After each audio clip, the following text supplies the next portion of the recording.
Mas Jamim lagi di mobil nih ya. Selamat pagi ya. Ini sebenarnya acara khusus ya, acara khusus untuk beda buku Power Force. Tapi karena ini ada pembahasan bab yang saya kira ya hampir ya bersentuhan dengan hidup sebagian besar orang, tentang bagaimana power dalam jual beli ya, dalam bisnis. Maka tadi pagi buru-buru kita putuskan kayaknya topik ini menarik kalau di-share ke umum gitu ya. Karena ini menyangkut ya hal yang saya kira semua orang bersentuhan dengan aspek ya jual beli ini. Itu yang pertama. Oke, teman-teman yang baru gabung ya diikutin saja ya, diikutin saja. Mungkin perlu saya beri pengantar ya, bahwa ini memang kita dalam setiap ini ya, di PC itu memang kita fokus ke membedah peta kesadaran, dan peta kesadaran itu kemudian menjelaskan tentang ya faktor terselubung ya penentu perilaku manusia gitu. Dan secara general itu medan energi terselubung ya, atau pola energi terselubung penentu perilaku manusia itu dibagi dua, force sama power gitu ya. Dan menurut saya buku-buku Hawkins itu, terutama buku Power Force, buku TLOC ya. Jadi ya teman-teman, untuk informasi, sudah beberapa, ini ada 5 buku Hawkins yang sudah diterjemahkan ke dalam bahasa Indonesia. Dan saya sendiri memahami ya, saya punya catatan tentang keseluruhan karya Hawkins ini. Kalau ditanya orang secara praktis gitu ya, buku Hawkins itu buku apa? Maka salah satunya saya akan jawab bahwa buku Hawkins itu sains tentang perilaku manusia gitu ya. Jadi teman-teman biar tidak biar tidak atau paling enggak biar punya kesimpulan lah ya. Biar punya kesimpulan, buku Hawkins itu bahas apa sih? Dia bahas, menurut saya ini sains mutakhir ya. Sains mutakhir tentang perilaku manusia. Saya sendiri membaca buku ini ya. Membaca, mungkin ada ini ya, ada yang chat di tulis bahwa bisa dibilang itu buku Hawkins ini sains paling mutakhir. Sains paling mutakhir. Paling terbaru untuk perilaku manusia gitu ya. Mungkin perlu ditulis beberapa orang lah ya, biar kita punya pegangan gitu ya. Jadi ketika kita berpikir untuk mengubah perilaku, maka kita bisa merujuk ke karya-karya Hawkins. Ya kan? Dan perbedaan karya Hawkins itu dengan yang lain, Hawkins itu mendefinisikan manusia itu sesuai dengan fitrah manusia itu sendiri. Jadi cara Hawkins memahami perilaku manusia, kenapa kok manusia itu terjebak dalam penderitaan, dalam rasa sakit, dalam kebangkrutan, itu karena perilakunya keliru. Dalam hal ini, perilaku yang keliru itu disebabkan oleh tingkat kesadarannya gitu ya. Tingkat kesadaran yang sangat jauh dari lingkar eksistensinya gitu ya. Jadi Hawking itu menghubungkan perilaku dengan eksistensi. Maka kemudian dia menjadi kajian spiritual gitu ya. Jadi itu kekhasan dari kajian Hawking.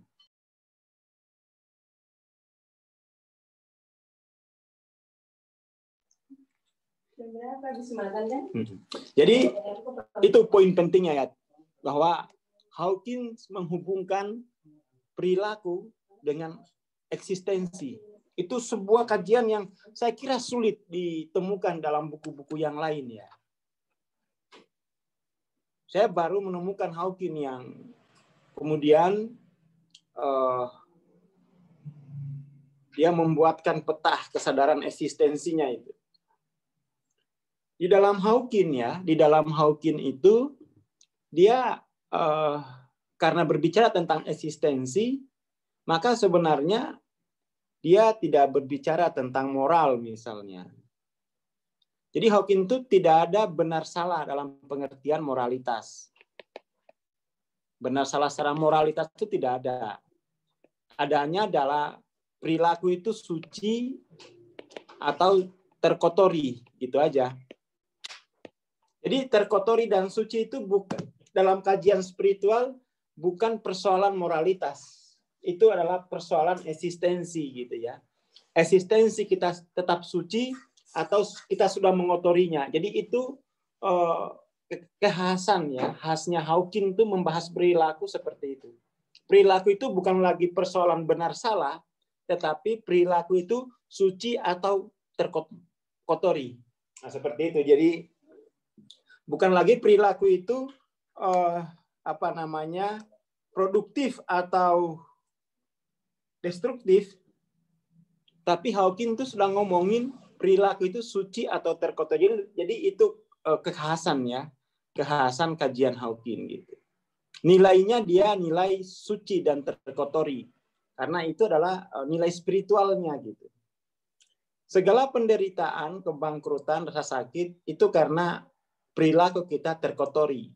Dalam hal ini, eksistensi kita terkotori. Maka kemudian bagaimana Hawking itu mengupayakan penyembuhan? Kembalikan eksistensi itu kepada kesuciannya, maka penderitaan, rasa sakit, kebangkrutan itu akan hilang dengan sendirinya. Karena apa yang kita sebut sebagai penderitaan, apa yang kita sebut sebagai kebangkrutan, apa yang kita sebut sebagai rasa sakit, itu hanya tampilan dari terkotorinya eksistensi. Itu membaca itu saya membaca kajian paparan Hawking itu dari buku-bukunya, ini kayak kita belajar agama ini. Ya kan? Ini kita belajar sains, kayak belajar sufi gitu kan. Itu teman-teman ya yang belum tahu Hawking, ya begitu dia perspektifnya tentang perilaku. Oke. Jadi ini biar ada gambaran ya. Perspektif Hawking tentang perilaku seperti itu. Dan ini pengakuan pribadi saya ya. Memang seringkali kita mempelajari kebijaksanaan itu ya dengan cara yang sulit ya. Maksudnya bagaimana? Ya kita mempelajari kebijaksanaan itu dengan terlebih dahulu melakukan hal yang sebaliknya gitu ya. Jadi kita tahu kebijaksanaan itu dengan melakukan kesalahan-kesalahan gitu ya. Itu udah lumrah ya, udah lumrah pada masyarakat yang tidak memiliki tradisi literasi yang kuat. Udah lumrah itu kita melakukan semacam itu pada hal semacam itu lumrah lah. Lumrah bagi masyarakat yang tuna literasi. Nah, itu persoalan kita. Jadi kita mesti melakukan banyak kesalahan dulu, lalu kemudian belajar kebijaksanaan dari kesalahan-kesalahan itu. Lalu dan biasanya setelah kita melakukan banyak kesalahan, kemudian kita akhirnya menemukan makna kesalahan itu setelah puluhan tahun gitu ya, setelah habis-habisan gitu, setelah kehilangan segalanya gitu ya. Ada orang yang mulai menyadari makna kesalahannya ketika ya kehilangan anak istri, kehilangan suami, kehilangan kesempatan untuk mendapatkan gelar akademis gitu ya, kehilangan banyak hafalan ayat-ayat suci gitu ya, kehilangan kesempatan untuk menikah dengan orang yang dicintai itu. Jadi kadang-kadang seperti itu, bahkan saya sendiri seperti itu ya, menemukan makna kesalahan itu setelah hilang segalanya gitu ya, sehingga kemudian ya untuk mengobati itu semua kita kemudian biasanya berhayal, seandainya ya, berandai-andai, seandainya pengetahuan tentang sains perilaku ini saya pelajari di SMP, mungkin tidak sebanyak ini kehilangan yang saya dapat dalam hidup gitu ya. Ya,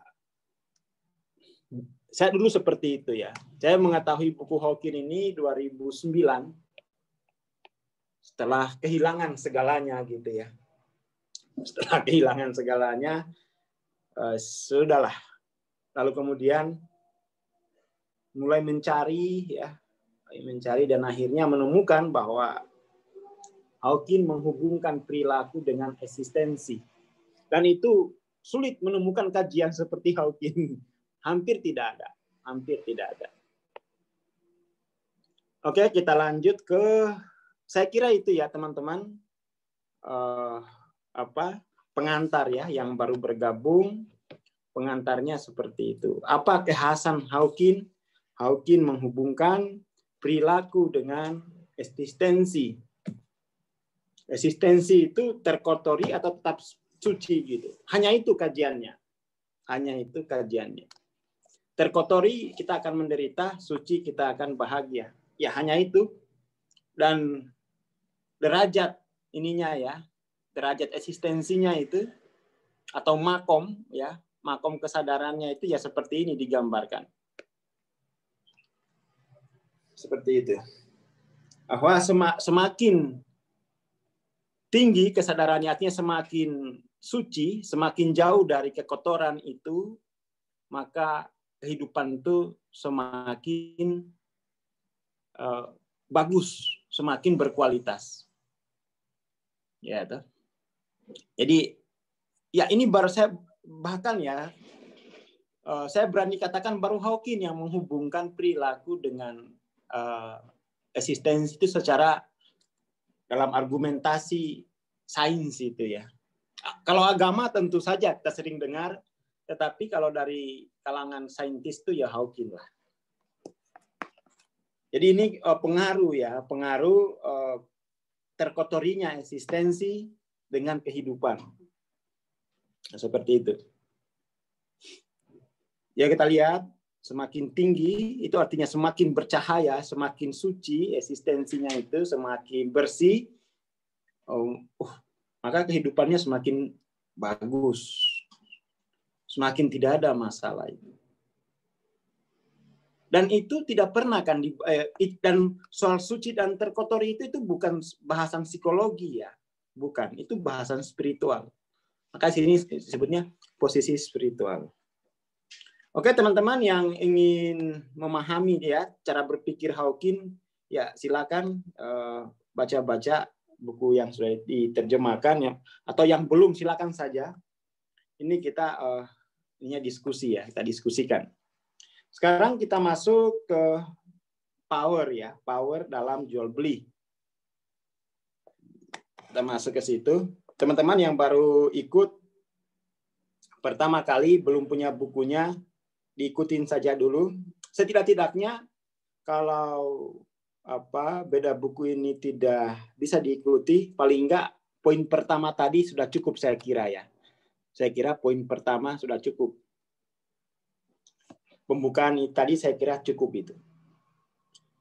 Mari, dan ini kita kalau beda buku kita bacakan biasanya. Saya membacakan, saya kemudian mengulas ya, mengeksplanasikan itu sebisa mungkin seluas-luasnya. Sebisa mungkin seluas-luasnya. Atau begini saja, ini kalau di dalam peta kesadaran kan sampai 1000. Ini nih fitrahnya di sini, sangat suci di sini.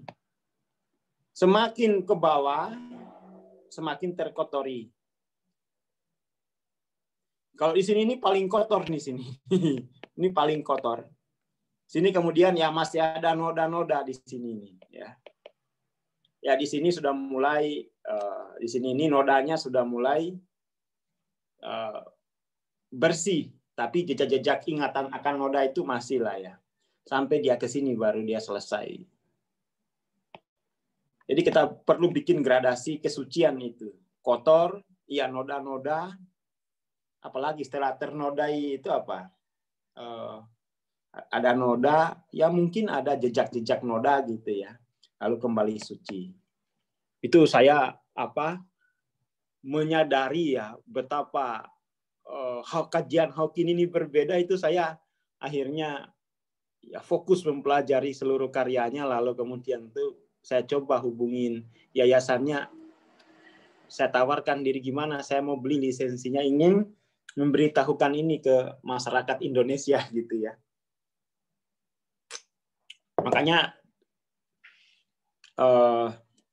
saya semangat saya semangat membagikan ya wawasan dari Hawking ini, karena memang setelah saya mengikuti ya cara berpikir seperti itu, membersihkan eksistensi, kembali mensucikan eksistensi itu, kehidupan saya berubah.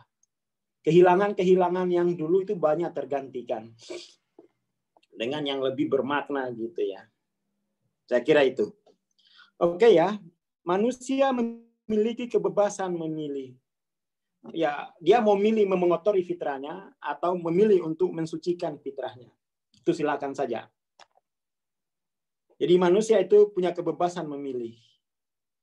Memilih untuk mengotori eksistensinya atau memilih untuk mensucikan eksistensinya. Tanpa kebebasan, maka tidak akan ada pertanggungjawaban gitu ya. Pilihan utamanya adalah apakah kita memilih untuk menyelaraskan diri dengan medan atraktor energi yang tinggi, maksudnya dengan kesucian itu, dengan power. Hal yang suci itu dalam Hawking disebut power. Hal yang bersifat mengotori disebut force. Itu dalam Hawking. Jadi apakah kita mau terlibat dalam kesucian itu, power itu, atau mau memilih untuk terus mengotori dengan force itu ya. Pola atraktor lemah yang sama jadi telah menumbangkan bukan hanya pribadi tapi bahkan peradaban. Peradaban yang didominasi oleh kekotoran, itu tumbang dia. Bahkan tidak perlu ujung tombak untuk meruntuhkannya. Dia runtuh dengan sendiri seperti istana pasir gitu ya. Istana pasir itu kan sekali ketiup ombak, hempas ombak, runtuh dengan sendirinya. Tidak perlu serangan tombak dari bangsa lain. Ya.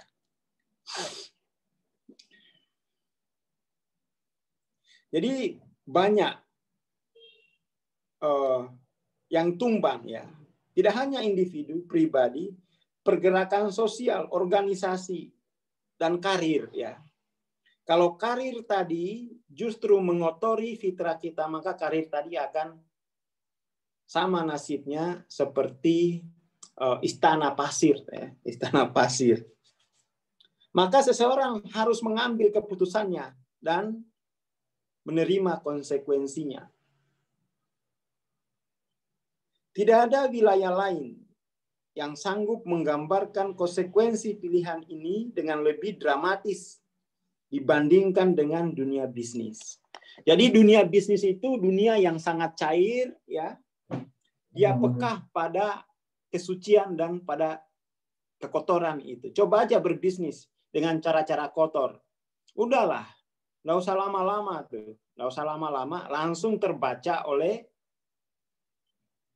alam, langsung terbaca oleh makhluk. Ya, mungkin kalau selain bisnis bisa lama baru kelihatan. Tapi kalau dalam bisnis itu kita bisa merasakan kok. Motif ini itu kotor atau dia ada kesucian di dalam. Jadi selama ini di dalam bisnis kita hanya fokus pada misalnya layanan, kita fokus kepada kemasan gitu ya, kita berikan layanan terbaik, kemasan terbaik, tetapi motifnya kadang kotor, itu justru bisa dibaca.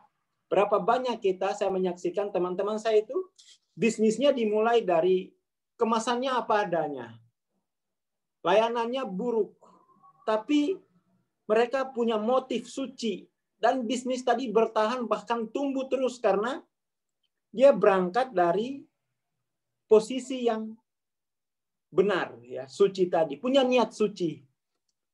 Jadi dunia modern mengagung-agungkan kemasan, mengagung-agungkan hal-hal yang layanan, itu semua bagus, tetapi melupakan hal yang paling mendasar dalam bisnis, yaitu adalah kesucian. Saya banyak teman-teman saya berbisnis, mereka mulai dari suci dulu, soal kemasan, soal layanan, itu nanti insya Allah memang akan ada sedikit masalah, tapi orang itu bisa merasakan ketulusan, kesucian hati ownernya itu. Kita bisa merasakan itu. Kita bisa merasakan. Lambat di dalam pelayanan, lambat di dalam kemasan apa adanya, tapi orang merasakan kok. Jadi kesucian itu bisa dirasakan dan dia tak kasat mata memang, tak kasat mata. Ini semacam katakanlah spirit ya pagi hari, bahwa untuk berbisnis maka modal pertama itu kesucian jiwa. Kesucian jiwa, bukan modal. Itu semua nanti akan, ya itu penting dalam bisnis, tapi itu nomor sekian lah setelah kesucian itu. Itu poinnya ya. Jadi tidak ada yang sedramatis bisnis untuk memperagakan kesucian dan kekotoran itu. Ya, tidak ada. Jadi dalam bisnis yang suci dan yang kotor itu nyata. Nyata dia nyata. Dia nyata, langsung bisa dirasakan oleh jiwa. Medan atraktor ya, medan atraktor dapat dengan cepat terkalibrasi. Apakah di dalam sebuah produk, dalam layanan, sebuah perusahaan ataupun pada karyawannya. Dalam riset kami, perbedaan antara bisnis yang gagal dan bisnis yang sukses telah membuktikan bahwa kita bisa mengharapkan akurasi prediktif yang baik. Maksudnya, dengan metodologi kinesiologi itu, kita bisa, oh ini dalam bisnisnya itu ada kesuciannya. Ini enggak ada sama sekali, hanya uang ini.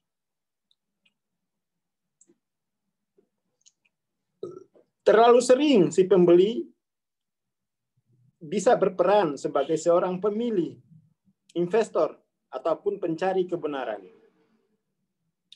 Seperti juga seorang pembeli terperangkap oleh pola sang imitator, sang peniru. Ya. Imitator itu orang yang suka minta contoh. Contohnya Bang, contoh itu imitator tuh. Ya, jadi sang imitator di mana di permukaan akan nampak seperti suci gitu ya. Nampak seperti suci, ternyata itu palsu. Kalau istilah Bu Nuni, garangan pupuan gitu ya. Kayak kucing rumahan, ternyata kucing garam dia. Ya banyak seperti itu. Dan mungkin kita juga masih terperangkap di sana ya. Kita tidak bisa jadi ya kita jangan-jangan kita masih terperangkap. Anggap saja begitu sehingga ada kewaspadaan gitu ya. Ya manusia memang terpesona dengan gaya kemasan dan presentasi yang apik ya. Gaya kemasan, presentasi tadi, hal-hal yang sifatnya kasat mata tuh kita gampang terpesona, gampang jatuh cinta pada hal-hal yang sifatnya sementara, pada sifatnya hal-hal yang sifatnya semu. Kita tidak memiliki kepekaan untuk mendeteksi kesucian dan kekotoran itu. Itu seperti para investor naif yang membeli perak hanya untuk menemukan fakta bahwa keseluruhan pasar komoditasnya telah dimanipulasi. Lembaga simpan pinjam perbankan, nah ini kan kita banyak ya melihat ya koperasi-koperasi yang katanya itu untuk memajukan masyarakat, ternyata prakteknya justru rentenir gitu ya. Banyak itu di kampung-kampung ya. Seperti itu. Lembaga simpan pinjam perbankan beserta para penjahat di baliknya dapat dengan mudah diidentifikasi jauh hari sebelum skandal mencuat. Ya, misalnya ya masih teringat kan kasus Bank Senturi itu ya. Bank Senturi, terus investasi kayak yang travel besar di Bandung tuh Cipaganti itu kan ini ya, dekatlah dengan kehidupan kita tuh. Karena kita fokus pada ya Indosuria, banyaklah itu ya. Kenapa kok sampai berulang-ulang kayak begitu? Karena jiwa manusia tidak peka lagi dengan kesucian dan kekotoran hanya karena fokus pada hasil, hanya karena fokus pada pemenuhan, ya, fokus pada perolehan gitu. Itu bahaya sekali. Jadi artinya ya dalam bisnis itu hanya menunjukkan seberapa tamat kita pada kekotoran ya. Jadi secara spiritual dipahami seperti itu, meskipun ya secara hukum tidak seperti itu ulasannya, tetapi kita punya argumentasi dari sisi yang lain gitu ya, dari sisi yang lain.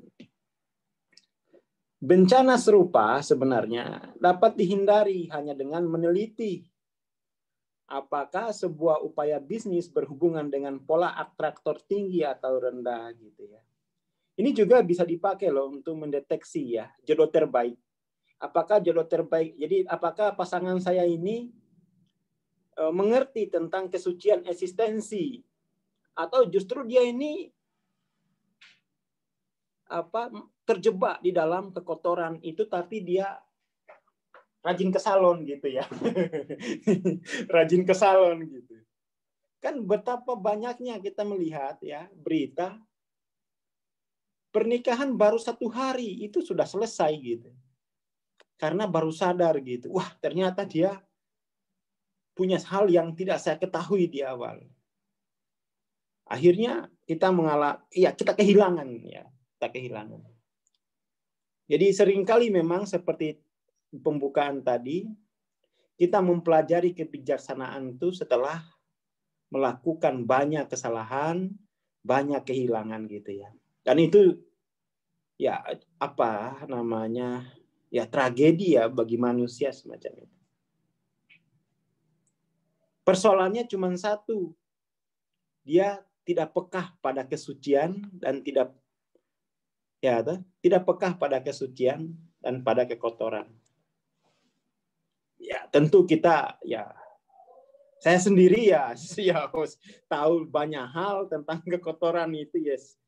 Sudah, tapi kita mesti berani memilih dengan kondisi telah kehilangan segalanya, ya hidup masih terus harus berlanjut, dan dengan penuh keberanian kita memutuskan untuk ya menjaga kesucian itu ya, meskipun sudah kehilangan segalanya. Seperti itu.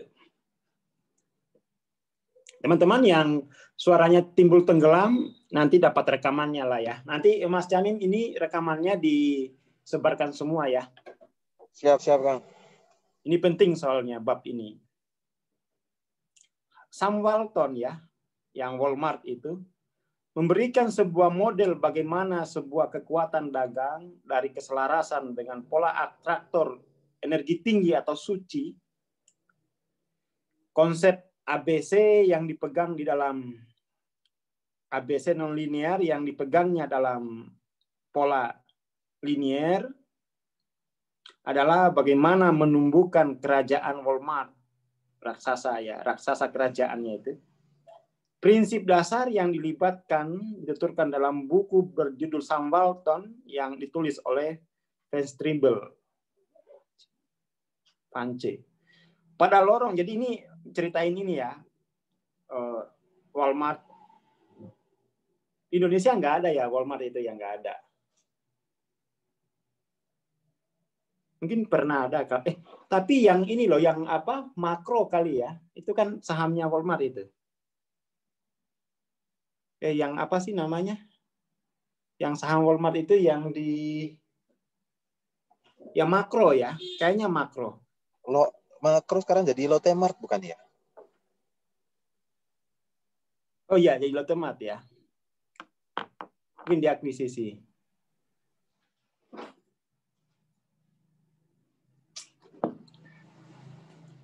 Oke lah, ya. Jadi ini menarik ini. Jadi pada lorong-lorong di banyak supermarket besar saat ini tidak tampak ada karyawan. Jadi di Walmart itu Hawkins cerita. Jadi seolah-olah layanan Walmart itu buruk gitu loh, buruk. Jadi tidak banyak SPG-nya gitu, tidak banyak SPG yang siap membantu. Jadi seolah-olah Walmart itu acuh terhadap pelayanan gitu.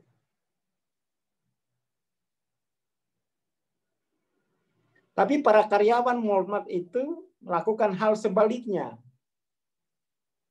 Jadi mereka tidak terlalu banyak, tetapi mereka cukup akomodatif, ramah, ya toh. Mereka ramah, energik. Dan itu mereka dilatih untuk merefleksikan energi kemanusiaan di tempat kerja gitu ya. Jadi mereka tidak terlalu banyak, tetapi mereka berkualitas, katakanlah begitu. Jadi mereka setiap kali memberikan bantuan itu memiliki makna, bukan sekedar mekanisme ya, bukan sekedar mekanis, tapi memang mereka melakukannya itu karena bermakna bagi diri mereka. Dan memang untuk menemukan makna itu kan tidak bisa cepat-cepat, butuh kontemplatif, butuh keadaan meditatif itu, nggak bisa buru-buru gitu ya. Nggak bisa buru-buru. Nggak bisa buru-buru. Oke teman-teman yang bermasalah dengan sinyal, nanti kita kasih rekamannya lah ya. Nggak bisa buru-buru itu kalau berhubungan dengan makna itu. Jadi mereka memiliki makna dan nilai karena mereka bergerak selaras dengan pelayanan. Jadi mereka justru fokus kepada kesucian ya. Kesucian diri gitu ya. Fokus pada nilai kemanusiaan. Semua Walmart memiliki fasilitas di mana Anda dapat mengistirahatkan kaki dan kemudian memutuskan pembelanjaan apa yang ingin Anda lakukan. Jadi ini berbanding terbalik ini dengan SPG misalnya ya. Kita baru masuk sudah diikutin 3 orang kita. Ada kan toko yang model begitu ya. Kita sudah baru masuk di pintu, sudah dikelilingi 3 orang, dan itu biasanya disiapkan untuk lakukan manipulasi keputusan gitu ya. Masih banyak begitu toko-toko di Indonesia itu. Dan saya enggak pernah lagi. Kalau ada toko yang begitu, saya nggak pernah lagi ke situ. Saya ingin menikmati makna pilihan saya. Saya tidak mau dikondisikan, saya tidak mau diarahkan. Saya biasanya kalau ada toko begitu langsung keluar, karena di situ kita dimanipulasi, cepat banget ya, gitu loh ngomongnya. Dibelokkan mau apa, dibelokkan itu memang itu, tugasnya SPG kayak gitu kan? Itu tidak manusiawi. Mantan SPG soalnya aja. Ya, itu tidak manusiawi karena memanipulasi kemanusiaan kita, dan itu dilatih dengan ilmu NLP. Mereka dilatih dengan ilmu NLP itu. Ya kan? Bagaimana menghack pikiran itu kan, menghack proses komunikasi. Itu tidak, itu termasuk praktek kotor di dalam komunikasi. Praktek kotor. Ya kan? Tidak ada kesempatan kita untuk menemukan makna keputusan kita memilih ini kenapa. Kita tidak punya jadi dia akan tidak memberi kita ruang waktu untuk menemukan makna dari setiap aktivitas kita di dalam tokonya. Ya, toh? Itu saya udah tandain toko-toko semacam itu. Nggak bakal, ini hanya mau meras duit ini. Tapi dia tidak memperhatikan apa yang saya butuhkan sebenarnya. Kita kan membeli itu bukan untuk mendapat barangnya. Itu kan sarana rekreasi, sarana ruang untuk siapa tahu di situ kita menemukan makna. Ya kan? Kan gitu. Oke ya. Jadi ini contohnya Walmart. Walmart itu sedikit sekali SPG-nya gitu ya. Udah dibiarin kosong gitu. Dan mereka akan datang menyapa kita. Ya, datang menyapa kita untuk menanyakan makna apa ya?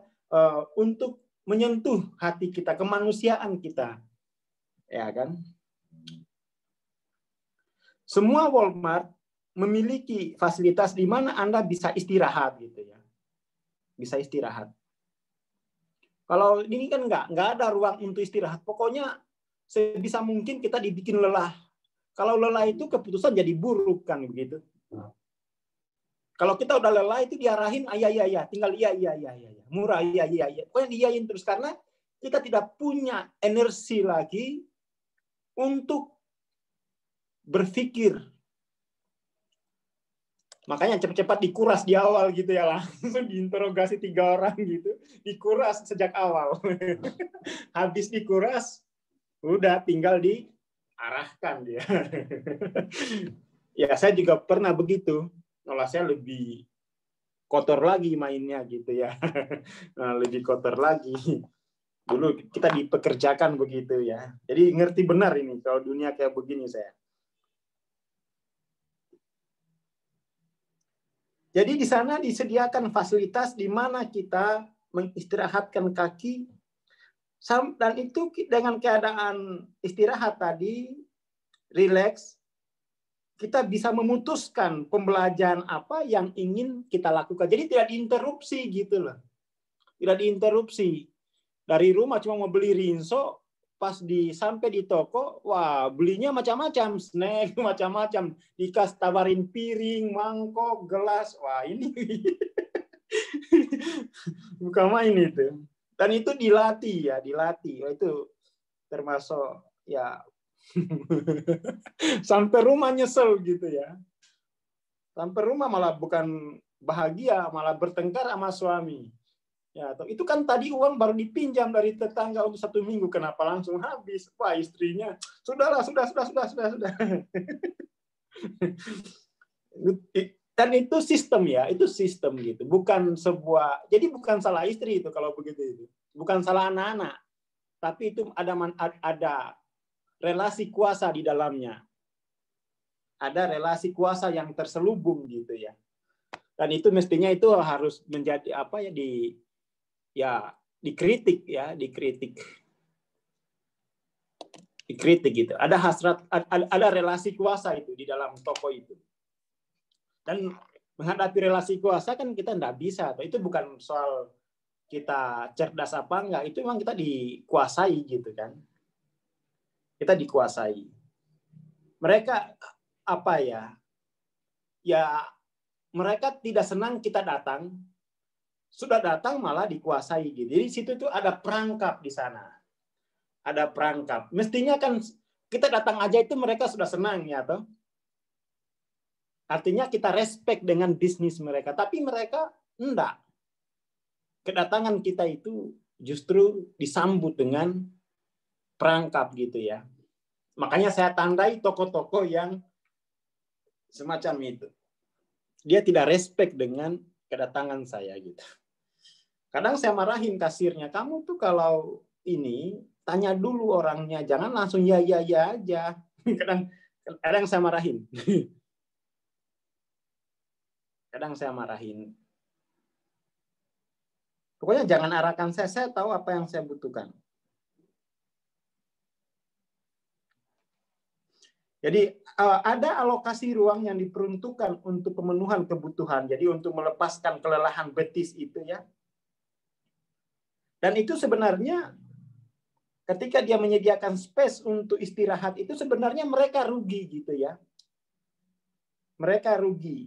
Karena memang properti itu kan dihitung meter persegi gitu kan. Ya saya 5 tahun berbisnis di mall. Saya 5 tahun berbisnis di mall. Jadi memang space di mall itu dihitung per meter persegi itu.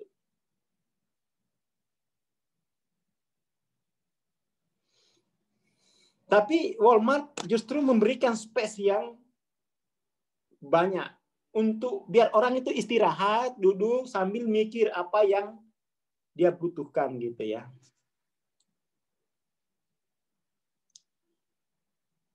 Jadi banyak orang kemudian tuh banyak pemilik toko ya yang tidak memahami kerentanan fisik manusia gitu ya. Sehingga kemudian tuh space tidak ada untuk itu. Space tidak ada untuk itu. Jadi tidak ada belas asih ya terhadap pelanggan mereka. Tidak ada belas asih. Komputer tidak dapat merasakan. Perhatian yang lebih akan diberikan jika saja ia memahami bahwa perasaan itu menentukan pembelian. Sekarang kan rata-rata bisnis itu kan ini ya, memperebutkan kesetiaan kita dengan diskon. Semua dinilai nominal. Padahal sebenarnya kesetiaan itu bisa dengan kalau dia memahami kerentanan kemanusiaan kita dan dia layani itu, ya toh? Kerentanan kemanusiaan dan dia layani itu, ya kan? Apalagi di bisnis pengembangan diri misalnya banyak kerentanan yang tidak terlayani di sana. Jadi dalam bisnis pengembangan diri, dalam industri pengembangan diri, wah itu juga banyak kerentanan kemanusiaan yang tidak terlayani. Jadi kalau setelah kelas udah selesai gitu kan, nggak ada lagi hubungan manusia dengan manusianya, itu udah nggak. Itu menjadi hal yang buruk di dalam bisnis kalau kita tidak memasukkan kerentanan kemanusiaan sebagai layanan ya dalam bisnis kita.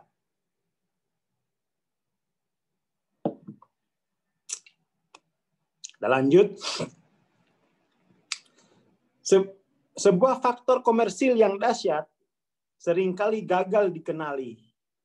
Betapa pentingnya jika karyawan mereka merasa menjadi satu keluarga dalam perusahaan, loyalitas mereka kepada organisasi gitu. Jadi kadang-kadang juga karyawannya diperlakukan seperti robot. Jadi karyawan ini oleh perusahaan itu diperlakukan sebagai semacam inilah calo gitu ya.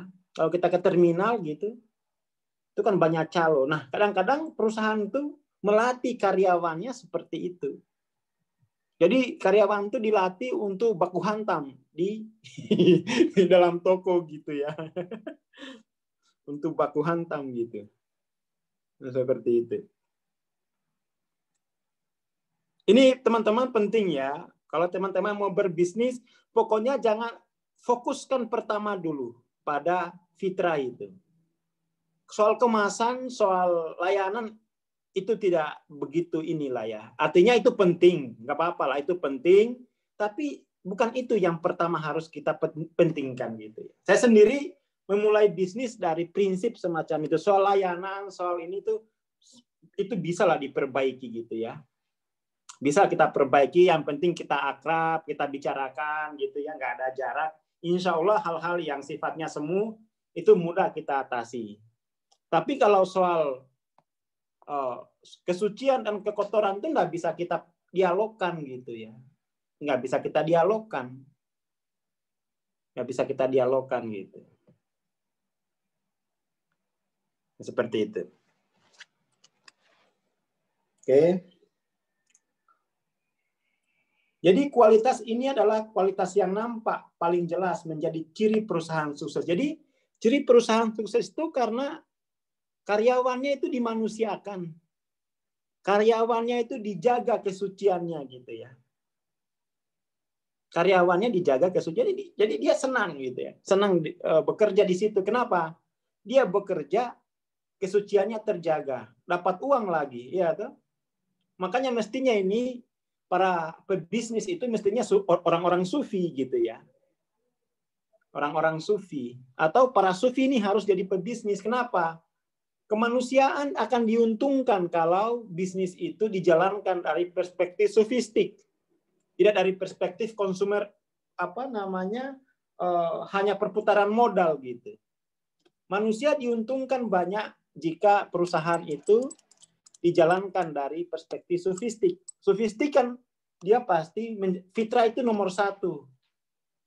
Menjaga fitrah manusia itu nomor satu. Lalu kemudian akhirnya kan ada dua keuntungan di situ bagi pekerja maupun bagi pembeli. Keuntungan pertama, fitrahnya akan tetap terjaga. Keuntungan kedua dari produk, dari layanan produk itu. Itu dulu yang penting ya. Kita itu salah satu topik besar dalam Hawking itu ya, terutama dalam bisnis gitu ya, dalam bisnis. Kemarin di politik, sekarang kita dalam bisnis. Para karyawan yang merasa diasuh dan didukung akan menjadi pemberi senyum paling tulus kepada pelanggan gitu ya. Karyawan yang terjaga fitrahnya, dia akan tulus kepada pelanggan. Karakteristik lainnya dari lingkungan yang sama adalah minimalnya jumlah keluar masuk. Jadi karyawan itu enggak gonta-ganti gitu kan. Dalam manajemen bisnis itu kan kalau karyawan gonta-ganti itu kita rugi. Kita rugi waktu karena harus melatihnya lagi dan rencana-rencana ke depan tidak akan dia terhambat karena tidak ada sumber daya ya toh. Seperti itu. Kekurangan karyawan akan selalu menjadi ekspresi dari pola atraktor dengan energi rendah. Jadi ciri-ciri karyawan nggak betah itu berarti bisnis kita ada yang mengotori fitrah itu ya. Jadi kalau bisnis kita kok karyawannya keluar masuk gitu, nggak betah dia. Nah itu. Analisis faktor kritis dalam sebuah jaringan toko obat harga miring yang baru saja menderita kebangkrutan mengungkapkan bahwa mereka menghemat beberapa dolar, tetapi mereka kemudian tuh kasir ya. Jadi mereka kemudian tuh tidak adanya karyawan ekstra ditempatkan pada loket kasir sehingga secara rutin memakan ongkos ribuan dolar pada penjualan. Jadi mengurangi karyawan ekstra di kasir itu ini gitu loh, tidak ada ya. Jadi kasirnya itu mungkin kelelahan atau apa sehingga tidak mampu menjalankan fungsinya secara manusiawi, itu kemudian mereka bangkrut gitu ya. Mereka bangkrut. Untuk menjadi sukses sangatlah penting untuk merangkul dan beroperasi dari prinsip-prinsip yang memproduksi kesuksesannya, itu kesucian maksudnya. Tidak hanya meniru apa yang terlihat, meniru apa yang dilakukan oleh orang-orang sukses gitu.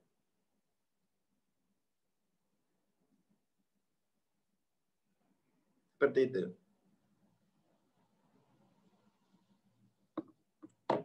Untuk melakukan apa yang sebenarnya mereka lakukan, kita perlu menjadi. Nah ini ya. Ini dua kata yang paling penting ya, meniru dan menjadi. Ya, toh. Orang yang selalu minta contoh dalam belajar itu dia ingin meniru. Harusnya kan kalau dia menjadi, dia tidak perlu minta contoh. Meniru dan menjadi. Harusnya itu fokus pada menjadi. Artinya fokus pada epistemologis. Jangan fokus pada melakukan gitu ya. Meniru ini kan biar dia bisa lakukan ya. Jangan fokus pada doing. Tapi fokus pada being gitu. Wah, ini kadang-kadang tuh kalau dalam belajar juga masyarakat kita selalu dibikin manja dengan hal-hal yang sifatnya imitasi gitu ya. Dikasih barang palsu baru dihibur dengan barang palsu. Nggak boleh dalam ilmu itu pembelajar dibiasakan dikasih barang palsu lalu dihibur gitu kan. Itu nggak bermakna. Fokus untuk being gitu ya. Fokus untuk being. Dunia dunia medsos telah disalahgunakan sekarang ini. Media sosial disalahgunakan untuk memproduksi konten-konten yang sifatnya tiruan. Hanya untuk berburu konten, lalu tidak ada ruang untuk menjadi itu. Itu medsos kemudian disalahgunakan itu. Ya kan? Hanya untuk berburu doing to. Tidak ada lagi hal-hal yang sifatnya bermakna dalam konten itu. Semua mekanis. Semua mekanis. Dan itu kita mesti memilih ya. Kita mau mendukung yang tiruan itu atau mendukung yang proses menjadi itu. Kalau ini kan doing to ini fokus pada hasil. Kalau ini fokus pada proses menjadi. Proses menjadi itu ya mesti sabar. Gak bisa kita mau proses menjadi nontonnya TikTok 1 menit gitu ya. 1 menit pindah, wah itu nggak bisa. Kita mesti perlu kuliah-kuliah panjang ya. Kita mesti menghabiskan 10.000 jam untuk kuliah. 10.000 jam untuk kuliah. Ya, toh, 10.000 jam.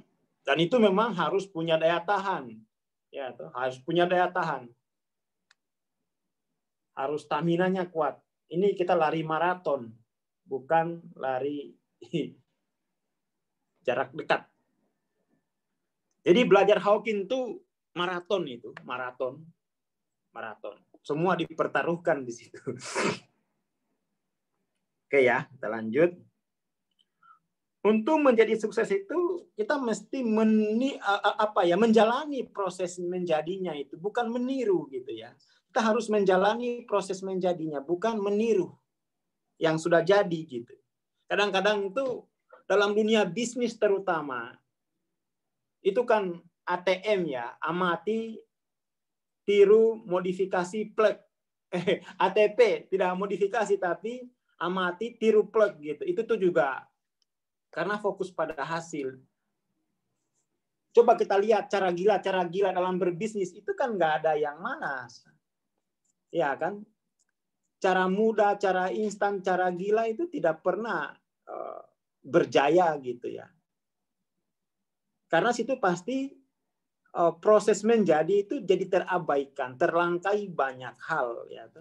Coba teman-teman ingat-ingat lagi mungkin kasus-kasus ya cara gila, cara mudah, cara instan itu tidak akan pernah menghasilkan seorang legendaris ya.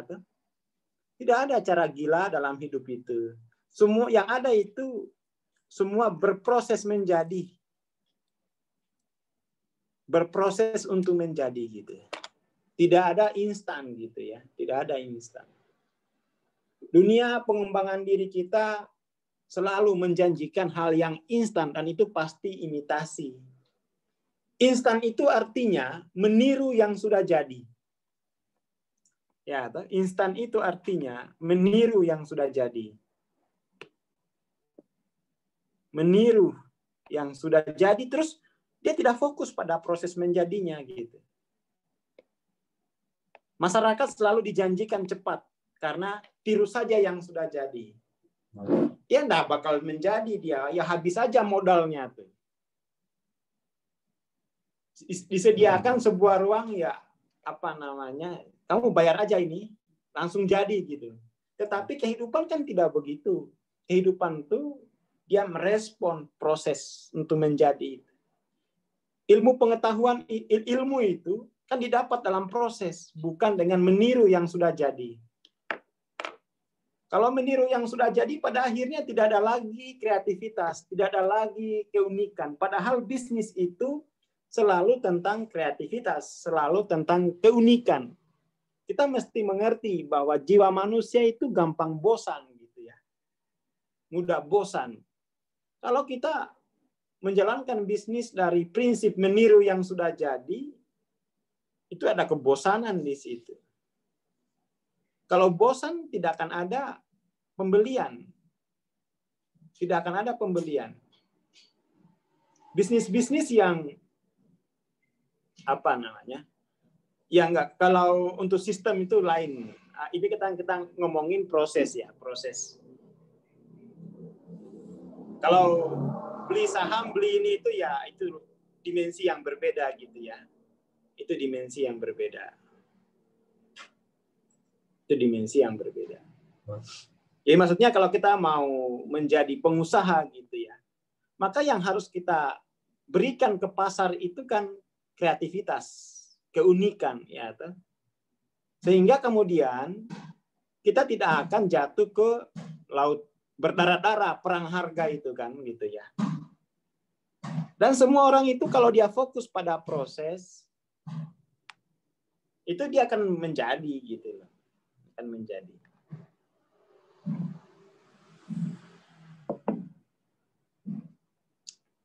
Ya banyak orang itu muter-muter mau meniru yang sudah jadi. Nggak bisa. Kita tidak bisa meniru yang sudah jadi gitu. Ya maksudnya tidak bisa sukses dengan meniru yang sudah jadi gitu. Karena apa? Oh itu yang paling mudah. Yang paling mudah dilakukan itu meniru yang sudah jadi gitu kan. Tetapi itu tidak kokoh. Tidak kokoh gitu. Tidak kokoh. Coba kita lihat dalam Hawkins itu ya.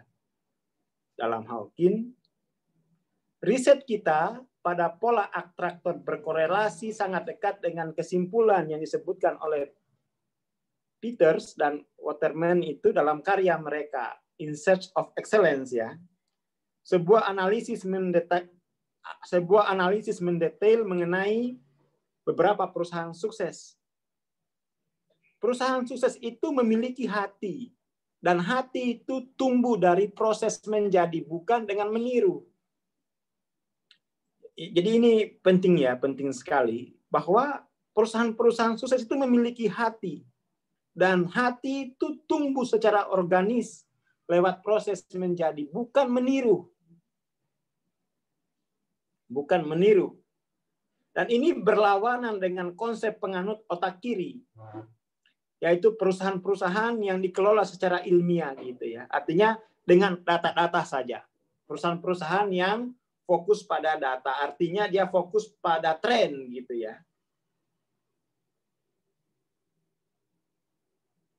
Dia fokus pada tren dan dia tidak menumbuhkan kreativitas dari dalam. Sekali kena pandemik habis, trennya habis gitu kan. Sekali ada perubahan teknologi, selesai dia.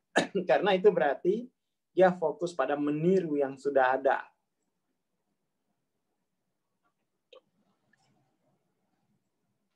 Dalam membaca studi ini, seseorang tidak akan dapat menahan ketakjubannya pada betapa kurang memadainya prosedur survei marketing yang ada. Artinya perusahaan-perusahaan yang ini ya, yang fokus pada data saja, artinya fokus pada tren gitu ya.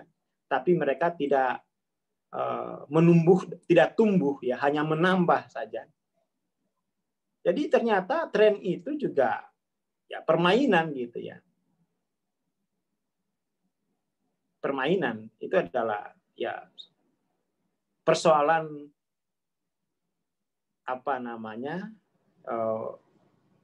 errornya gitu kan, persoalan datanya itu, pengambilan data itu bagaimana itu kan bisa ditentukan sejak awal gitu ya.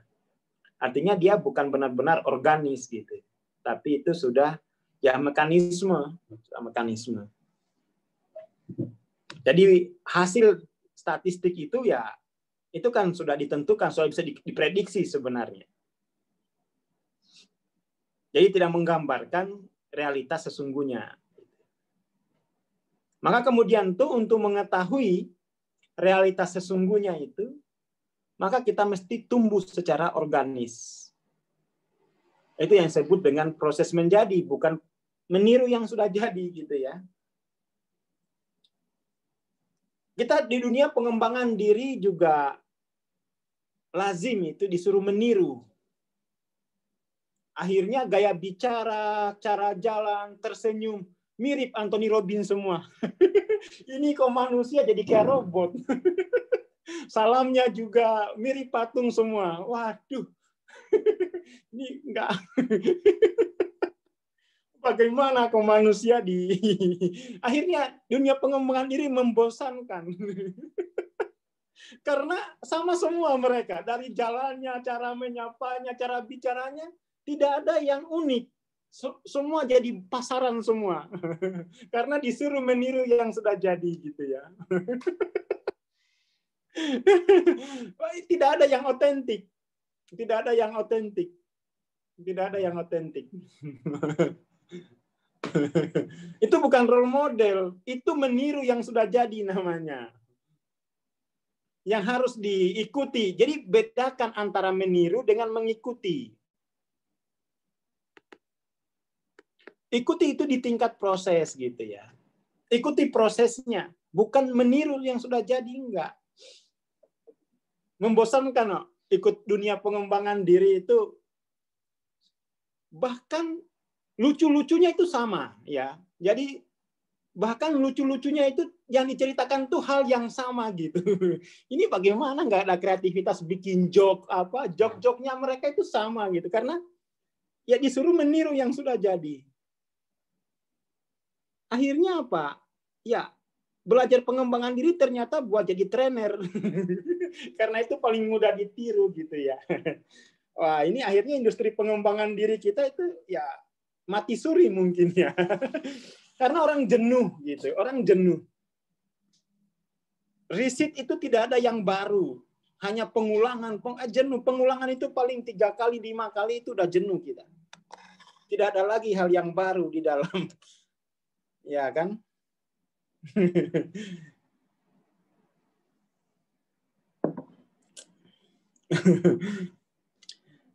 Ya kan bagaimana manusia kok disuruh meniru? Itu yang dikritik Hawking ya.